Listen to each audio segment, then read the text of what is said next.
Hello, Storiers, and welcome. Welcome to another quote of the week video. What is that accent? You tell me. You tell me. No idea. You know, I'm sure someone somewhere is offended though. Yeah.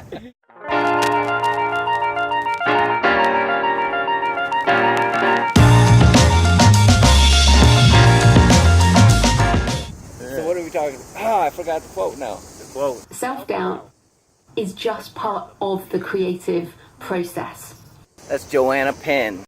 Hello creatives, I'm Joanna Penn from thecreativepenn.com. Check her out. Check her channel out for sure. Yeah, so do you suffer from self-doubt? Man, My Storier compadre? ever? No, I got serious problems with self-doubt. So it's nice to hear because, you know, for her, I mean, she's got a ton of books. She's got a significant following on social media. I appreciate when people like her put themselves out there and say stuff like that because it just makes me feel better. So yeah, do I deal with it personally all the time? Like I go back and forth between thinking this is gonna be like the greatest book ever and thinking like, man, I'll never finish this book. This book is gonna be terrible. Just the oscillation between self-doubt and the highs and the lows of it. Sometimes I just had to tell myself, just keep pushing through, just keep moving, keep going. Everybody experiences this. I can always make stuff better later, but there's this, it's just part of it.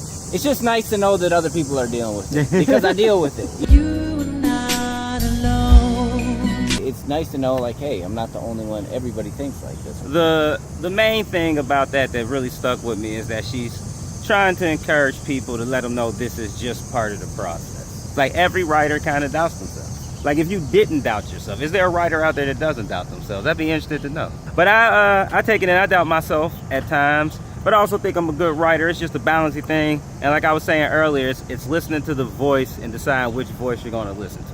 So anybody that's a writer got a voice up there, like you said, telling you this is amazing, and another voice telling you this is trash. The voice you probably want to listen to is the third voice, your editor voice, trying to tell you this part's good, this part's not. Yeah, because I was going to say, it's probably not either one of those. You got to do it in stages. So if you're going through a first draft and I'm writing and I need to get things out, well, that time I need to listen to this is the great voice. Look at him. Are you the greatest? You know what I'm talking about? You never need to listen to the voice that just tells you suck. Never listen to that voice. That voice is not going to get you anywhere. It can tell you that part of your writing's bad, but if it just tells you that you suck and it goes a little too hard, you probably should ignore that voice. But your editor's voice can do the part about what's bad for you.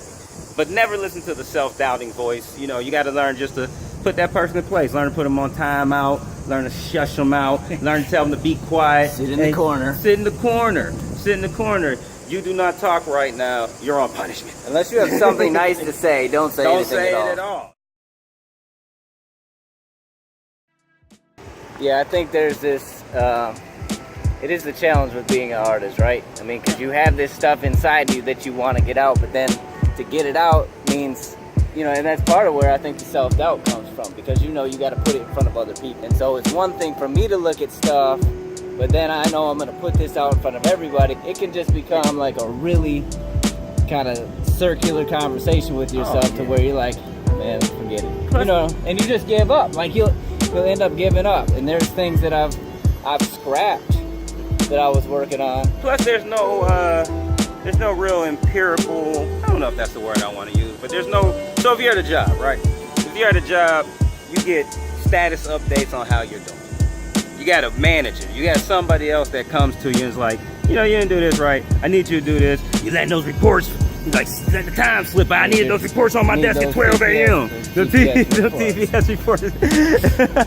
But as a writer, you don't really have it. You know what I'm saying? Now, depending on the form of writing you do have a little bit of feedback you can get instantly. But for most of us, we're sitting down, especially for novelists, that allows a lot of room for self-doubt in. Because there's no real empirical way to say you're doing a good job. I know we talk a lot about, like, there's structure and things you can do. But even within that structure, you can do a bad job. So the structure in and of itself is not enough to evaluate whether or not you're doing a good story.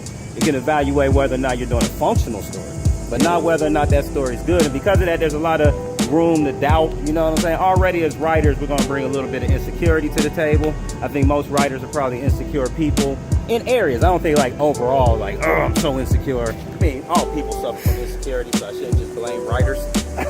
or put all the onus on writers. But the fact that you put stuff out in front of people It's different. consistently, like kind of highlights and hones in on that. So you're forced to deal with that insecurity in ways that other people aren't necessarily. That's true. Thank you, Joanna Penn. Thank you. She's been an inspiration, a huge help, like probably the most helpful online resource I have found. She's just like a writing hub. There's nothing that doesn't get talked about on her channel, so check her out, definitely. Yes, check her out. And as always, Don't forget to share and like and comment and subscribe. Just don't forget any of that stuff. But if you share, any order. know. There's no particular order. This is like a convoluted ending. outro. Yeah, that does it. All right. So don't forget to like, Subscribe comment, and share. because sharing is caring. And people won't know how much you care. Until they see